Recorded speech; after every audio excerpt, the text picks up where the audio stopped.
Ma'am ಈಗ ರೀಸೆಂಟಾಗಿ ನಿನ್ನೆ ಸಾನ್ವಿ ಸುದೀಪ್ ಅವರು ಒಂದು ಟ್ಯಾಟೂ ಹಾಕ್ಸ್ಕೊಳ್ತಾರೆ, ಗಣಪತಿ ಟ್ಯಾಟೂ. ಸೊ ನಾನು ಅದ್ರ ಕಮೆಂಟ್ಸ್ಗಳನ್ನ ನೋಡ್ಕೊಂಬಂದೆ. ಆಲ್ಮೋಸ್ಟ್ ಎಲ್ಲ ಈ ಥರ ಹಾಕ್ಸ್ಕೋಬಾರ್ದು, ಕೆಟ್ಟದಾಗುತ್ತೆ, ನೆಗೆಟಿವ್ ಎನರ್ಜಿ ಬರುತ್ತೆ, ಈ ರೀತಿಯಾದಂತಹ ಕಮೆಂಟ್ಸ್ ಇತ್ತು. ಸೊ ಟ್ಯಾಟೂಸ್ ಅಂತ ಬಂದಾಗ ಹಿಂದಿನ ಕಾಲದಲ್ಲೂ ಕೂಡ ಹಚ್ಚೆಗಳನ್ನ ಹಾಕ್ಸ್ಕೊಳ್ತಾ ಇದ್ರು. ಸೊ ಇವಾಗ ಟ್ಯಾಟೂಸ್ ಅಂತ ಅದು ಬದಲಾಗಿದೆ. ಈ ರೀತಿ ದೇವರ ಫೋಟೋಸ್ ಆಗಿರ್ಬೋದು, ಹೆಸರುಗಳನ್ನಾಗಿರ್ಬಹುದು, ಅಚ್ಚೆ ಅಥವಾ ಟ್ಯಾಟೂ ಹಾಕಿಸ್ಕೊಳ್ಬೋದಾ ಮ್ಯಾಮ್? ಅಂದ್ರೆ ನೋಡಿ, ಟ್ಯಾಟೂ ದೇವ್ರಗಳದ್ದು ಅದೆಲ್ಲ ಹಾಕಿಸ್ಬಾರ್ದು ಅನ್ನೋದು ಇರೋದು. ಆಕ್ಚುಲಿ ಟ್ಯಾಟೂ ಅಕಸ್ಮಾತ್ ಹಾಕಿಸ್ಕೊಂತಾರೆ ಅಂತಂದ್ರೆ ಅದಕ್ಕೆ ಕೆಲವು ಸಿಂಬಲ್ಸ್ ಇರುತ್ತೆ, ಅಂದ್ರೆ ಪಾಸಿಟಿವ್ ಎನರ್ಜಿ ಕೊಡುವಂತದ್ದು, ಅಂತದನ್ನ ಹಾಕಿಸ್ಕೋಬಹುದು. ನೇಮ್ಸ್ ಆಗಿರ್ಬೋದು ಅಥವಾ ದೇವ್ರ ಹೆಸರುಗಳು, ದೇವ್ರ ಟ್ಯಾಟೂಗಳು ಹಾಕಿಸ್ಕೊಳ್ಳೋದು ಅದೆಲ್ಲ ಯಾಕಂದ್ರೆ ನಾವು ಪ್ರತಿನಿತ್ಯದ ಒಂದು ಚಟುವಟಿಕೆನಲ್ಲಿ ಇರ್ತೀವಿ ಅಲ್ವಾ. ಸೊ ಅದೆಲ್ಲ ಅಷ್ಟು ಒಳ್ಳೇದಂತ ಅನ್ನೋದು ನಮ್ಮ ಅಭಿಪ್ರಾಯ. ಮ್ಯಾಮ್ ಪಾಸಿಟಿವ್ ಎನರ್ಜೀಸ್ ಅಂತ ಬಂದ್ರೆ ಯಾವ್ದೆಲ್ಲ ಬರುತ್ತೆ ಮ್ಯಾಮ್? ಬೇಕಾದಷ್ಟು ಸಿಂಬಲ್ಸ್ ಇದೆ ಮೇಡಮ್. ಅದೆಲ್ಲ ಒಂದು ಇಲ್ಲ ಅಂದ್ರೆ ಒಂದು 100 ಮೇಲೆ ಸಿಂಬಲ್ಸ್ ಇದಾವೆ. ಒಂದೊಂದ್ ಸಿಂಬಲ್ ಒಂದೊಂದನ್ನ ಹೇಳುತ್ತೆ. ಅದನ್ನ ತಿಳ್ಕೊಂಡು ಅದನ್ನ ಹಾಕಿಸ್ಕೊಬೇಕಾಗತ್ತೆ. ಜೊತೆಗೆ ಇನ್ನೊಂದಿರತ್ತೆ, ಅವ್ರ ಡೇಟ್ ಆಫ್ ಬರ್ತ್ ಆಗಿರ್ಬೋದು, ಅವರ ಒಂದು ಜಾತಕಗಳಲ್ಲಾಗಿರ್ಬೋದು, ಕೆಲವೊಂದು ಲಕ್ಕಿ ಅನ್ನೋದು ಇರುತ್ತೆ. ಅದನ್ನು ಕೂಡ ಹಾಕಿಸ್ಕೊಬಹುದು. ಅವ್ರಿಗೆ ಏನ್ ಅವಶ್ಯಕತೆ ಇದೆ, ಮೀನ್ಸ್ ಅವ್ರ ಜೀವನಕ್ಕೆ ಏನ್ ಬೇಕು ಅನ್ನೋದ್ರ ಬಗ್ಗೆ ಮಾತ್ರನೇ ಫೋಕಸ್ ಮಾಡ್ಬೇಕು ವಿನಾಯಿಸಿ ಸುಮ್ನೆ ಏನೇನೋ ಹಾಕಿಸ್ಕೋಬಾರ್ದು ಅನ್ನೋದು ಒಳ್ಳೇದು. ಓಕೆ ಮ್ಯಾಮ್, ಜ್ಯೋತಿಷ್ಯ ಶಾಸ್ತ್ರದ ಪ್ರಕಾರ ಈ ದೇವ್ರಗಳ ಹೆಸರಾಗ್ಲಿ ಹಾಗಾದ್ರೆ ಫೋಟೋ ಆಗ್ಲಿ ಹಾಕ್ಸ್ಕೊಳ್ಬಾರ್ದು? ಇಲ್ಲ ಮೇಡಮ್, ಹಾಕ್ಸ್ಕೋಬಾರ್ದು. ಈಗ ಕೆಲವೊಬ್ಬರು ಎದೆನಲ್ಲಿ ಹಾಕ್ಸ್ಕೊಂಡಿರ್ತಾರೆ, ಕೈನಲ್ಲಿ ಹಾಕ್ಸ್ಕೊಂಡಿರ್ತಾರೆ, ಬೆನ್ನಲ್ಲಿ ಹಾಕ್ಸ್ಕೊಂಡಿರ್ತಾರೆ. ಆದ್ರೆ ಅದರಿಂದ ಏನೇನೆಲ್ಲ ಎಫೆಕ್ಟ್ ಆಗ್ಬೋದು ಮ್ಯಾಮ್?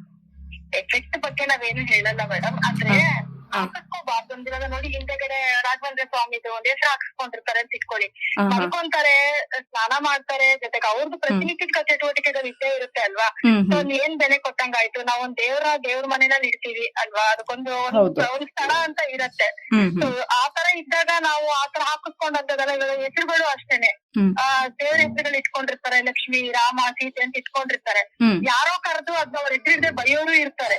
ಅದಕ್ಕೋಸ್ಕರ ಅದನ್ನ ಅವಾಯ್ಡ್ ಮಾಡಿ ಅಂತ ಹೇಳ್ತೀವಿ. ಅದು ಅವ್ರಿಗೆ ಬಿಟ್ಟಿದ್ದು, ಬಟ್ ಅವಾಯ್ಡ್ ಮಾಡಿ ಅಂತ ಹೇಳ್ತೀವಿ. ಸೊ ಇದರಿಂದ ಅಂತಂದ್ರೆ ಪಾಸಿಟಿವ್ ಗಿಂತ ನೆಗೆಟಿವ್ ಜಾಸ್ತಿ ಆಗುತ್ತೆ ಅಂತ ಹಾಗಾದ್ರೆ? ಹೌದು. ಓಕೆ ಮ್ಯಾಮ್, ಇವಾಗ ಈ ತರ ಟ್ಯಾಟೂಸ್ ಗಳನ್ನ ಹಾಕ್ಸ್ಕೊಳ್ತಾರಲ್ಲ, ಅವ್ರ ಲೈಫ್ ಅಲ್ಲಿ ಏನಾದ್ರು ಬೇರೆ ತರ ಏನಾದ್ರು ಆಗ್ತಾ ಹೋಗುತ್ತಾ ಆಫ್ಟರ್ ಟ್ಯಾಟೂಸ್? ಅಂದ್ರೆ ನಾನು ಹೇಳದ್ನಲ್ಲ, ಕೆಲವು ಸಿಂಬಲ್ಸ್ ಇರುತ್ತೆ ಅಂತ, ಅದರಿಂದ ಖಂಡಿತವಾಗ್ಲೂ ಏಳ್ಗೆನ ನೋಡ್ಬಹುದು ಅವರು. ಬಟ್ ಈ ನೆಗೆಟಿವಿಟಿ ಅಂತ ನೋಡಕ್ ಬಂದಾಗ ನೋಡಿ, ಕೆಲವ್ರ ಜೀವನದಲ್ಲಿ ಏನಾಗಿರುತ್ತೆ, ಅವ್ರ ಟೈಮ್ ಇದು ಟ್ಯಾಟೂ ಇಂದಾನೆ ಎಲ್ಲಾನು ಆಗೋದಿಲ್ಲ. ಅವ್ರ ಟೈಮ್ ಚೆನ್ನಾಗಿರುತ್ತೆ, ಆ ಟೈಮಲ್ಲಿ ಏನ್ ಹೇಳ್ತಾರೆ, ನಾವು ಇದನ್ನ ಹಾಕಿಸ್ಕೊಂಡ್ರೆ ಚೆನ್ನಾಗೇ ಆಯ್ತು ಅಂತ ಹೇಳ್ತಾರೆ. ಅಂದ್ರೆ ಜನಗಳು ಏನೇ ಹೇಳಕ್ ಹೋದ್ರು ಕೂಡ ವಾದ ಮಾಡೇ ಮಾಡ್ತಾರೆ. ಒಳ್ಳೇದ್ ಹೇಳಿದ್ರು ಇಲ್ಲ ನನಗೆ ಕೆಟ್ಟದಾಗ್ತಿದೆ ಅಂತಾರೆ, ಕೆಟ್ಟದಾಗ್ತಿದೆ ಅಂತಂದ್ರೆ ಇಲ್ಲ ನಮ್ಗೆ ಒಳ್ಳೇದೇ ಆಗ್ತಿದೆ ಅಂತ ಹೇಳ್ತಾರೆ. ಸೊ ಅದೇನಂದ್ರೆ ಅದೆಲ್ಲ ಸಮಯ ಹೇಗ್ ನಡೀತಿರುತ್ತೆ ಅದ್ರ ಮೇಲೆ ಡಿಪೆಂಡ್ ಆಗುತ್ತೆ. ಒಂದ್ ಸತಿ ಟೈಮ್ ಕೆಟ್ಟಾಗ ಏನಾಗುತ್ತೆ, ಎಲ್ಲಾನು ಇದನ್ನ ಹಾಕ್ತಿದ್ದಕ್ಕೆ ಹಂಗಾಯ್ತಿರ್ಬೇಕು ಅಥವಾ ಟೈಮ್ ಚೆನ್ನಾಗಿಲ್ಲ ಇರ್ಬೇಕು ಅಂತ ಒಂದೊಂದೇ ಯೋಚನೆ ಮಾಡಕ್ ಶುರು ಮಾಡ್ತಾರೆ. ಸೊ ಇದರಿಂದ ಮ್ಯಾಮ್, ಇವಾಗ ನಿಮ್ ಪ್ರಕಾರ ಈ ತರ ಹಾಕ್ಸ್ಕೊಳ್ಳೋದು ಒಳ್ಳೇದಲ್ಲ ದೇವ್ರ ಫೋಟೋಗಳನ್ನ, ಹೆಸರುಗಳನ್ನ? ಹೌದು ಮೇಡಮ್. ಓಕೆ ಮ್ಯಾಮ್, ಇದೊಂದು ಇನ್ಫಾರ್ಮೇಶನ್ ಬೇಕಿತ್ತು. Thank you ma'am, thank you so much. Okay, thank you ma'am.